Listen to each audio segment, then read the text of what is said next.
Algunos de los casos penales más sorprendentes afectan a menores. Sin embargo, en algunos casos, los niños se encuentran en el estrado enfrentándose a cadenas perpetuas.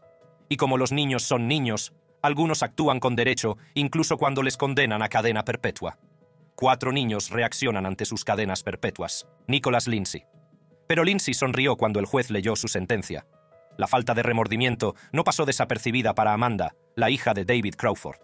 Nacida el 18 de enero de 1995, Lindsay tiene antecedentes por delitos no violentos, como robo y allanamiento de morada. A pesar de asistir a la escuela, Lindsay tenía un importante número de ausencias, lo que planteaba dudas sobre su comportamiento.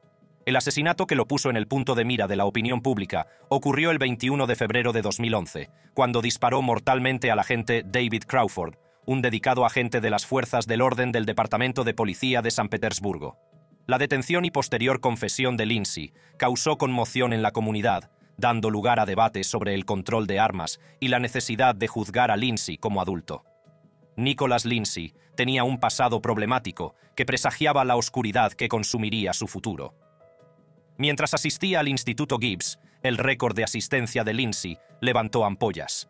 Había faltado 40 días durante el año escolar.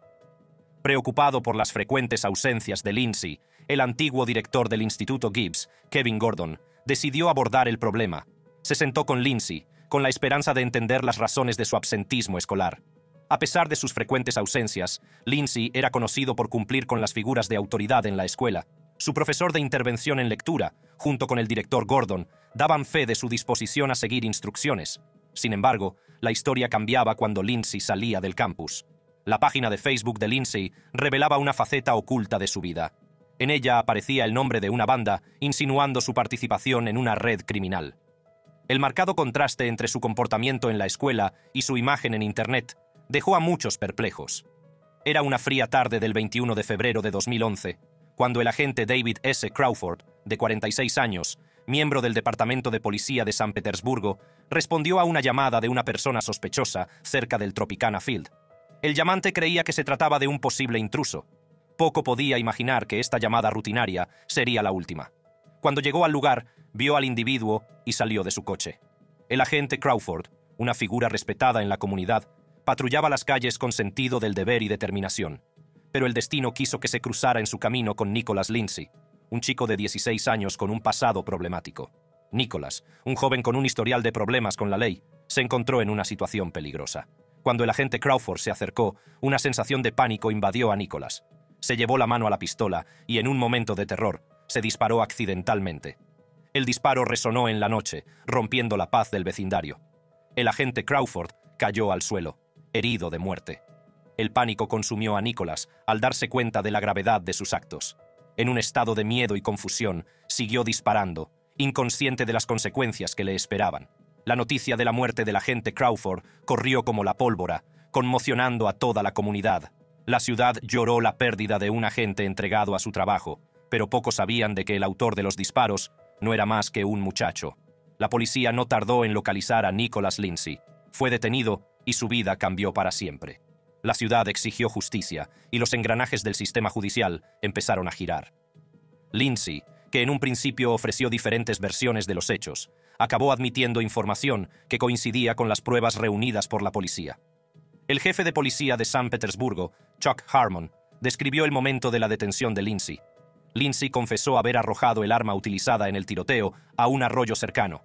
Posteriormente, fue ingresado en el Centro de Evaluación de Menores de Pinellas. La madre de Lindsay, Jeanine Sweat, habló con la prensa sobre sus sospechas y su decisión de enfrentarse a su hijo. Reveló que le había dicho a su hijo que fuera un hombre y contara a la policía lo que había ocurrido. La determinación de Sweat por descubrir la verdad desempeñó un papel crucial para que su hijo confesara. La captura de Nicholas Lindsay conmocionó a la comunidad y suscitó interrogantes sobre cómo un joven de 16 años pudo conseguir un arma. La opinión pública exigió respuestas y la necesidad de juzgar a Lindsay como adulto se convirtió en un tema de intenso debate. El 7 de marzo de 2011, Lindsay fue acusado por un gran jurado de asesinato en primer grado. Posteriormente, fue trasladado a la cárcel del condado de Pinellas, donde fue alojado con otros menores que se enfrentaban a cargos de adultos. El juicio, previsto inicialmente para el 12 de diciembre de 2011, se trasladó posteriormente al 19 de marzo de 2012. El abogado defensor de Lindsay, Frank McDermott, pidió más tiempo para prepararse, lo que dio lugar a una audiencia previa al juicio. El 19 de marzo de 2012 comenzó la selección del jurado, preparando el escenario para un juicio de alto riesgo. El equipo de defensa de Lindsay pretendía convencer al jurado de que el incidente constituía homicidio involuntario, presentando a Lindsay como un joven asustado. Los fiscales, entre ellos Bernie McCabe, abogado del estado de Pinellas Pasco, defendieron la acusación de asesinato intencionado, haciendo hincapié en el hecho de que Lindsay disparó 5 veces al agente Crawford sin que se le escapara una bala. El juicio de Nicholas Lindsay fue un espectáculo que cautivó a la nación. Medios de comunicación de todo el país acudieron en masa a San Petersburgo para cubrir el impactante caso. La historia de un joven que mataba a un agente de policía era suficiente para provocar escalofríos a cualquiera. Lindsay, que entonces era menor de edad, fue declarado culpable del atroz crimen de matar a un agente de policía. Fue condenado a cadena perpetua sin posibilidad de libertad condicional, un castigo que parecía definitivo y absoluto. Pero nadie sabía que a Lindsay le esperaba un giro del destino. Todo empezó cuando el Tribunal Supremo de Estados Unidos dictó una sentencia histórica que consideraba inconstitucional condenar a un menor a cadena perpetua sin posibilidad de libertad condicional sin una audiencia adecuada. Esta sentencia conmocionó al sistema judicial y obligó a jueces de todo el país a reconsiderar el destino de delincuentes juveniles como Lindsay.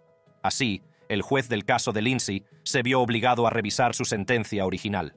El tribunal reconoció que los menores de 18 años que cometen delitos pueden no poseer la misma capacidad mental que los adultos. Hay que darles una oportunidad de rehabilitación y tener en cuenta su potencial de cambio. Con esta nueva sentencia, el destino de Lindsay pendía de un hilo. ¿Se le daría una segunda oportunidad en la vida o se enfrentaría de nuevo al mismo duro castigo? El tribunal tenía serias dudas sobre sus posibilidades de rehabilitación, citando un historial delictivo que iba en aumento. Así pues, el escenario estaba preparado para un dramático enfrentamiento en la sala del tribunal. Al comenzar la vista, Nicholas Lindsay mostró poco interés. Su actitud parecía distante, como si se hubiera resignado a su destino. No había indicios de que este tipo de comportamiento violento fuera a cesar, por lo que muchos se preguntaban qué le depararía el futuro a este joven problemático. Pero lo que sorprendió a todos en la sala fue la reacción de Lindsay cuando el juez leyó su sentencia. En lugar de remordimiento o tristeza, Lindsay sonrió. Su falta de remordimiento no pasó desapercibida para la hija del policía asesinado, Amanda Crawford, que vio en ello una prueba más de la verdadera naturaleza de Lindsay. Se hizo justicia. Me alegro de que haya terminado, pero me demuestra que es un animal. Dylan Schumacher. No quise matar a Austin. Ojalá pudiera dar mi vida por Austin. Le quería mucho. En 2013, Dylan Schumacher, de apenas 16 años por aquel entonces, cometió un crimen que le perseguiría el resto de su vida. Mientras cuidaba a los 2 hijos pequeños de su novia, desató un acto de violencia inimaginable que cambiaría para siempre la vida de los implicados. La víctima de este trágico crimen fue Austin Smith, un niño de 23 meses que perdió la vida a manos de la persona encargada de cuidarlo. Es importante abordar la información falsa que circuló sobre el caso de Dylan Schumacher. Se afirmó que existía una noticia falsa que sugería que Dylan había matado a un refugiado musulmán por violar a su hermana, lo que le valió una condena de prisión no relacionada con el asesinato de Austin Smith. Sin embargo, estas afirmaciones son totalmente infundadas y han sido desmentidas por los verificadores de hechos. Lo cierto es que Dylan Schumacher fue juzgado únicamente por el asesinato de Austin Smith, de 23 meses, en 2013. El vídeo viral que acompañaba a la falsa historia era en realidad del juicio real de Dylan por el asesinato de Austin. No hay pruebas ni conexión con ningún otro crimen que implique a un refugiado musulmán. En marzo de 2013, Dylan Schumacher, que entonces tenía 16 años, vivía en Springville, Nueva York, con su novia, Ashley Smith, que entonces tenía 19 años. Ashley tenía 2 hijos pequeños, Austin Smith, de 23 meses, y Christopher, de apenas 2 meses. Aquella fatídica noche, Ashley tuvo que trabajar su turno en un restaurante local, dejando a Dylan a cargo de sus hijos. Sin embargo, lo que ocurrió esa noche marcaría para siempre las vidas de los implicados. Mientras cuidaba a los hijos de Ashley, la frustración de Dylan crecía porque Austin no paraba de llorar. En un momento de ira y desesperación, Dylan recurrió a un acto horrible. Colocó una almohada sobre la cabeza de Austin y le propinó repetidos puñetazos, causándole una grave hemorragia cerebral que acabó provocando la trágica muerte de Austin. Cuando Ashley regresó a casa, descubrió el cuerpo sin vida de su querido hijo. La inimaginable verdad se desveló, revelando que la persona en la que confiaba para cuidar de sus hijos había cometido un crimen incalificable. En 2014, Dylan Shoemaker fue juzgado por el asesinato de Austin Smith, de 23 meses, un caso que conmocionó a toda la comunidad. Durante el juicio, Dylan, que solo tenía 16 años en el momento del crimen, admitió haber cuidado a Austin y a su hermano pequeño mientras Ashley, su madre, estaba en el trabajo. La familia de la víctima, desolada por la pérdida de su querido Austin, escuchó atentamente a la acusación. Las fotografías de las lesiones del niño se expusieron a la vista de todos, provocando gritos de horror entre los espectadores. El abogado defensor argumentó que la incapacidad de Shoemaker para controlar su ira y su frustración, unida a su inexperiencia como canguro, contribuyeron a los trágicos acontecimientos que se desencadenaron. Hizo hincapié en que no se trataba de un acto de violencia premeditado, sino más bien de un suceso situacional y circunstancial. El juez M. William Bowler escuchó atentamente los argumentos presentados por ambas partes. A lo largo del juicio, observó el comportamiento de Shoemaker y sus intentos de manipular las emociones del jurado. El juez reconoció la gravedad de la situación y el impacto que tuvo en la familia de la víctima. Dylan testificó que había colocado una almohada sobre la cabeza de Austin en un intento de que el niño dejara de llorar. Sin embargo, la acusación alegó que las acciones de Dylan fueron mucho más allá de lo que podría considerarse accidental. Presentaron pruebas de que Dylan golpeó repetidamente la almohada, causando una grave hemorragia cerebral que acabó provocando la muerte de Austin. El juez, en sus observaciones, se refirió a Dylan como manipulador y engañador por intentar despertar la simpatía del jurado llorando durante la sentencia. Dijo: «Directables muestran que usted admitió que el 23 de julio de 2013, en una llamada telefónica a su madre, desde una celda de detención, afirmaste que soy un chico de 16 años. Probablemente todo lo que tengo que hacer es llorar delante del jurado y van a sentir lástima por mí». A pesar de las afirmaciones de Dylan de que nunca tuvo intención de matar a Austin y de que quería al niño, el jurado lo declaró culpable de asesinato en segundo grado. El juez del Tribunal Supremo del Estado, M. William Bowler, presidió el caso y dictó una sentencia de 25 años de prisión, la pena máxima por este delito. Aiden Fucci le dijo a su mejor amigo que quería matar a alguien para ver qué se sentía y quería ver cómo se desangraba. Todo comenzó el 9 de mayo de 2021, un día que debería haber estado lleno de alegría y celebración, ya que las familias de todo el país honraban a sus madres en el Día de la Madre. Pero para la familia Bailey, este día quedaría grabado para siempre en su memoria como un día de horror indescriptible. Ese domingo por la mañana, su familia denunció la desaparición de Tristan Bailey, una estudiante de secundaria y animadora de 13 años del condado de Sain. No sabían que sus peores temores estaban a punto de convertirse en una devastadora realidad. A medida que avanzaba el día, la búsqueda de Tristan se intensificaba. Familiares, amigos y agentes de policía recorrieron la zona con la esperanza desesperada de encontrar algún rastro de la joven. Pero a medida que pasaban las horas, la sensación de temor se hacía más fuerte. Más tarde ese mismo día, un residente de una zona boscosa cercana a St. John's hizo un descubrimiento espeluznante. El cuerpo sin vida de Tristan Bailey, apuñalado varias veces, fue encontrado en un lugar apartado. La brutalidad del crimen conmocionó a la comunidad y a otros lugares. La investigación se centró rápidamente en dos, un compañero de clase de 14 años de Tristan. Los vídeos grabados por las cámaras de vigilancia revelaron una escalofriante conexión entre ambos aquella fatídica noche. En el primer vídeo grabado la noche del incidente, vemos a Fucci corriendo en plena noche. La oscuridad de la noche añade una atmósfera inquietante a la escena, como si el mundo mismo fuera consciente de la inminente tragedia. Nadie podía imaginar que estas imágenes se convertirían en una prueba crucial del caso. El cuerpo sin vida de Tristan Bailey fue descubierto en una zona boscosa, lo que conmocionó a toda la comunidad. El pacífico vecindario se hizo añicos y comenzó la búsqueda de respuestas. Fue en este contexto cuando las imágenes de vigilancia adquirieron un nuevo nivel de importancia. De madrugada, a las 3:31 horas, otro vídeo muestra a un chico descalzo que se dirige hacia una puerta, agarrado a un par de zapatos. El parecido con Fucci es asombroso, lo que plantea interrogantes sobre sus acciones y motivos tras el asesinato. Con cada vez más pruebas en su contra, las fuerzas del orden obtuvieron una orden de registro de la casa de Aiden Fucci. Lo que descubrieron en su interior conmocionó a la comunidad y reforzó sus sospechas. Se encontraron ropas ensangrentadas en la habitación de Aiden y en el lavabo del baño, lo que planteó más dudas sobre su implicación en el asesinato de Tristin. Un vídeo muestra a la madre de Fucci lavando unos vaqueros, que los investigadores creen que son los mismos que condujeron a su detención por manipulación de pruebas. No se puede subestimar la gravedad de este acto, ya que sugiere un intento desesperado de ocultar la verdad. Las imágenes son un escalofriante recordatorio de hasta dónde pueden llegar algunos para proteger a sus seres queridos, incluso ante un crimen tan atroz. Pero fue el descubrimiento de un cuchillo al que le faltaba la punta cerca del cuerpo de Tristin, lo que proporcionó un escalofriante vínculo entre los dos. El ADN encontrado en el cuchillo coincidía tanto con el de Tristin Bailey como con el de Aiden Fucci, lo que no dejaba lugar a dudas sobre su papel en este atroz crimen. Aiden fue detenido acusado del asesinato de Tristin Bailey, pero en su momento mantuvo su inocencia. Las imágenes más perturbadoras aparecen después del asesinato. El vídeo está grabado en el interior de un coche de policía. La falta de remordimiento demuestra que estaba tratando la situación como un mero juego. Es una visión escalofriante de la mente de un joven que parecía ajeno a la gravedad de sus actos. A medida que avanzaba la investigación, empezaron a salir a la luz los espeluznantes detalles de las acciones de Aiden. Amigos y conocidos revelaron información perturbadora sobre sus fantasías y comportamientos, pintando un cuadro escalofriante de una mente joven y perturbada. A medida que se desarrollaba el juicio, la sala se convirtió en un escenario de emociones crudas y testimonios desgarradores de los afectados por esta tragedia.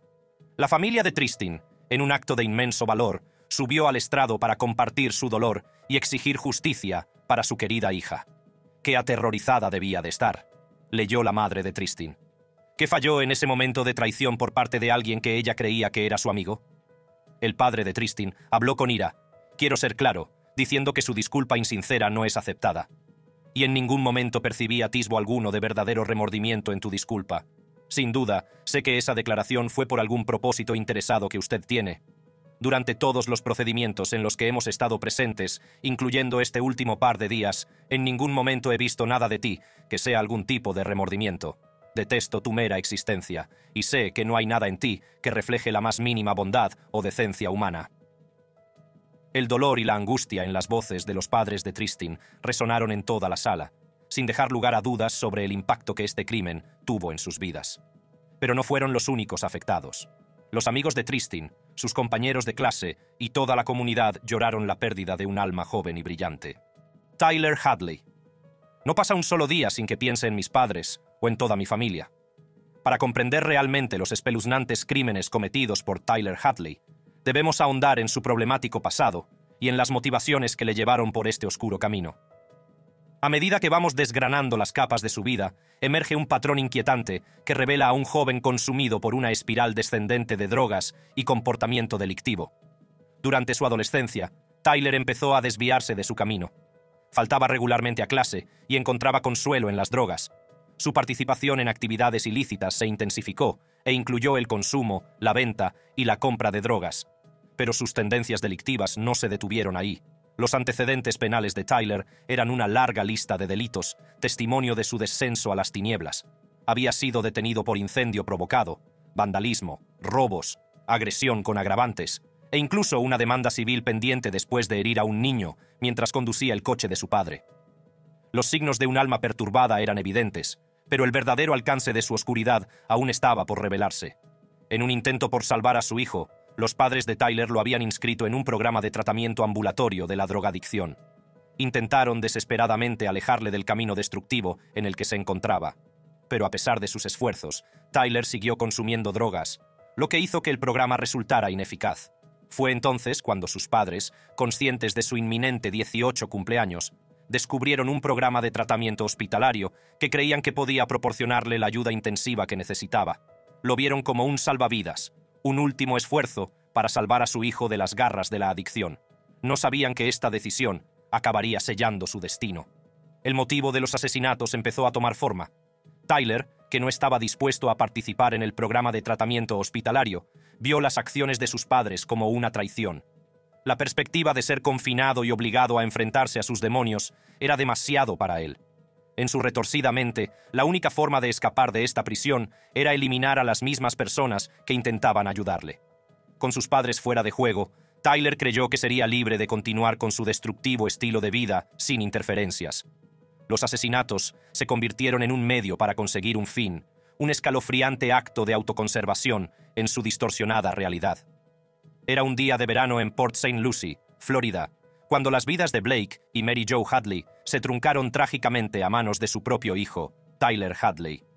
Los acontecimientos que se desarrollaron el 16 de julio de 2011 quedarían grabados para siempre en los anales de la historia de los crímenes reales. Tyler, de tan solo 17 años en aquel momento, llevaba supuestamente semanas planeando los asesinatos. Confió a un amigo sus siniestras intenciones. Habló de una fiesta que daría después de cometer el acto impensable, afirmando que nunca antes se había hecho una reunión así. Nadie sabía los horrores que le esperaban. Aquel fatídico día, poco después del mediodía, Tyler publicó en su muro de Facebook un mensaje escalofriante. «Fiesta en mi cuna esta noche. Tal vez». Era una invitación enigmática, precursora de los indescriptibles acontecimientos que se desencadenarían esa misma noche. Cuando los padres de Tyler regresaron a casa, ignorantes de la inminente catástrofe, él puso en marcha su plan. Escondió sus teléfonos, asegurándose de que no tuvieran forma de comunicarse o escapar, y luego encerró a su leal labrador negro, intuyendo que el fiel compañero podría defender a sus padres. El reloj se acercaba a las 5 de la tarde, y a Tyler se le aceleró el corazón.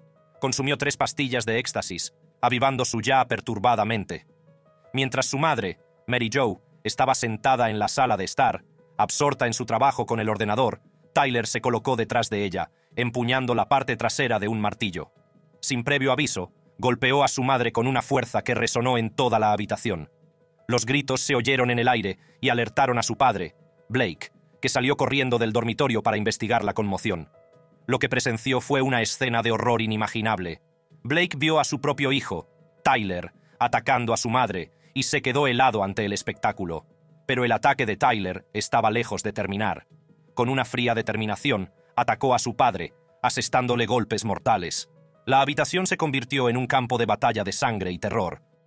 Una vez extinguidas las vidas de sus padres, Tyler arrastró sus cuerpos sin vida hasta el dormitorio principal. Lo que siguió fue un macabro despliegue de locura.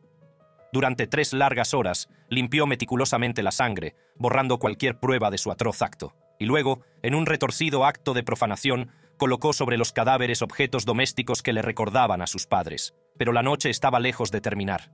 Ese mismo día, antes de los asesinatos, Tyler había invitado a gente a su fiesta. Pocos sabían los horrores que les esperaban. Con las tarjetas de crédito de sus padres en la mano, Tyler financió el evento, retirando dinero de sus cuentas. Alrededor de 60 personas desprevenidas llegaron a la casa, sin saber el siniestro secreto que se ocultaba entre sus paredes. A medida que avanzaba la noche, entre los asistentes a la fiesta, empezaron a circular susurros sobre un olor peculiar. El hedor de la muerte impregnaba el aire, un recuerdo inquietante de los actos incalificables que habían tenido lugar horas antes. Sin saberlo, se encontraban en presencia de un asesino a sangre fría. Durante la fiesta, Tyler no pudo contener su oscuro secreto. Confió a varias personas los horribles detalles de su atroz crimen. Uno de sus amigos, Michael Mandel, incluso dio un paseo con Tyler, durante el cual confesó los asesinatos. Pero en lugar de huir horrorizado, Mandel siguió pasando horas con Tyler. Incluso se tomó un selfie con él, ajeno a los horrores que le esperaban. Michael, incrédulo, inicialmente ignoró la confesión de Tyler. Después de todo, habían pasado por muchas cosas juntos, y Tyler siempre había estado ahí para él. Pero a medida que Michelle miraba a su alrededor, comenzó a notar señales de que algo andaba mal. Señales de que la confesión de Tyler podría ser cierta. En el suelo, Michael vio débiles rastros de sangre, un escalofriante indicio de que algo terrible había sucedido. Intrigado y lleno de una sensación de temor, Mitchell decidió investigar más a fondo. Se dirigió a la parte trasera de la casa, donde se confirmarían sus peores temores. En el dormitorio de los padres, Michael se encontró con una escena sacada directamente de una pesadilla. Había sábanas ensangrentadas por todas partes, cuadros rotos manchados de sangre y el cuerpo sin vida del padre de Tyler. Era una imagen que quedaría grabada para siempre en la memoria de Michael. La conmoción y el horror de lo que había presenciado abrumaron a Michael. No podía comprender cómo su mejor amigo, la persona en la que había confiado, podía cometer un acto tan atroz. El peso de la situación era casi demasiado para soportarlo. Michael Mandel, que seguía luchando por comprender los acontecimientos de los que había sido testigo, reflexionó sobre los cambios que había observado en Tyler a lo largo de los años. Tyler había empezado a meterse en líos alrededor de los 15 años, quejándose de frecuentes discusiones con sus padres. Afirmaba que la música rap y los problemas económicos de sus padres influían en sus actos. Michael también revela que Tyler había consumido éxtasis el día de los asesinatos, lo que aumenta aún más el carácter estremecedor del crimen. La combinación de estos factores dibuja la compleja imagen de un joven problemático, cuyas acciones alterarían para siempre la vida de quienes le rodeaban. A los ojos de la ley, la edad de Tyler desempeñó un papel importante en el resultado de su juicio. Como menor, no podía ser condenado a muerte según la ley de Florida. En 2014, se le impuso una condena que lo confinaría de por vida, sin posibilidad de libertad condicional. Pero incluso entre rejas, la mente retorcida de Tyler seguía manifestándose. Mientras esperaba la sentencia, Tyler pasaba el tiempo firmando autógrafos para sus compañeros de prisión. Cogía artículos de prensa sobre los asesinatos y garabateaba las palabras «Es la hora del martillo», firmándolos con su apodo autoproclamado, Hammer Boy. Era un escalofriante recordatorio de la oscuridad que residía en su interior, una macabra muestra de su falta de remordimiento. Si te ha gustado ver este vídeo, haz clic en uno de los recuadros que se reproducen en tu pantalla para ver más contenidos similares.